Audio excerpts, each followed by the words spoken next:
Not sure what settings to use when filming your YouTube videos? Don't worry, because today I'm breaking down the basics so you can record and export videos that look great and don't take forever to upload.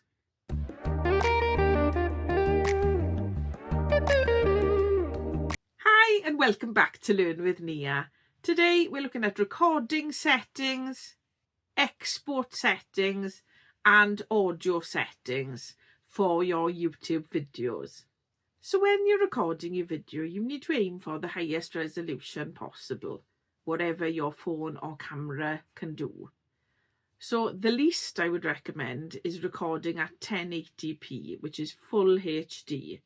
So this gives you a resolution of 1920 by 1080p. It's really the sweet spot for YouTube because it's high quality, it's full HD, and it's a manageable file size, so it won't take you forever to upload to YouTube. So I would say try and use 1080p at a minimum. If you have 4K or even 8K, you might like to try recording in those. But remember, if you do use those, then your file sizes are going to be that much larger. Okay? So for frame rate, I would recommend staying at 30 frames per second because this is the standard frame rate for YouTube and it looks smooth and natural. But if you're filming something with lots of movement, then you might consider using 60 frames per second. If you're filming something like a dance performance or a sports event, then 60 frames per second can look great for this, okay? But if you're doing a talking head video like I'm doing now, 30 frames per second is what you need to use. Another setting to remember when you're recording your YouTube videos is to record in landscape mode.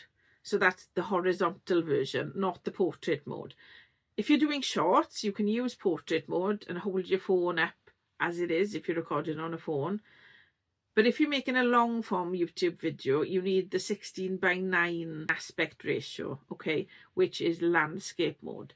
So if you're recording on a phone, remember to turn it onto its side. So after you've finished editing your video, you want to look at export settings from your software of choice, whether that's CapCut, Canva, whatever you use to edit your videos. You'll have to select export settings when you export your video. So when you've finished your editing, you should export your video as an MP4 file, okay, with the H.264 codec.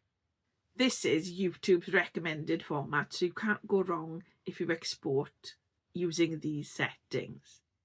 Now, resolution should stay at 1080p if that's what you recorded in. Okay, you can export at 4K if you recorded in 4K or 8K if you recorded in 8K. But remember what I said about file sizes. Anything in 4K and 8K will be much larger file sizes and will take that much longer to upload onto YouTube, as well as take a lot of space on your hard drive.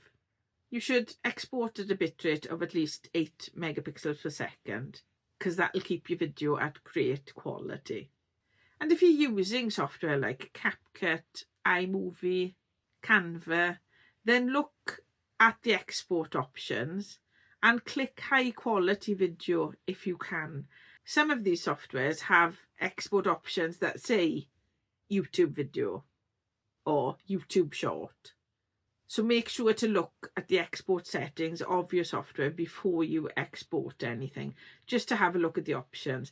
And if there's nothing there, then choose 1080p with the H.264 codec and 8 megapixels per second, okay? Those settings would be optimum for YouTube videos. So when it comes to audio, I'd recommend setting your audio sample rate to 48 kilohertz. Okay, and try and keep your levels between -6 dB and -3 dB because this will avoid distortion. And try and record in a quiet space with lots of soft furnishings because this will reduce the echo and reverb on your sound. If you have got an external USB microphone, then I'd highly recommend using that to record your videos because you will get better audio quality. Unless you've got the super duper top notch brand new iPhone, brand new Google Pixel, brand new Samsung, any external USB mic will give you better quality than the sound the phone will give you, okay? So I would recommend using an external USB mic if you have one. I have some links down in the description if you want to buy one of those. So hopefully these quick tips will help you feel more confident with your video settings. And remember, don't get lost in the tech. Keep it simple and tweak as you go. Let me know in the comments if you've got some additional techie tips. I'd love to chat to you about it. And if you enjoyed this video, remember to like, subscribe and hit the bell for notifications so you don't miss a video, especially if you're over 40 and just starting out on YouTube. I am here to help you, and I'll see you in the next one.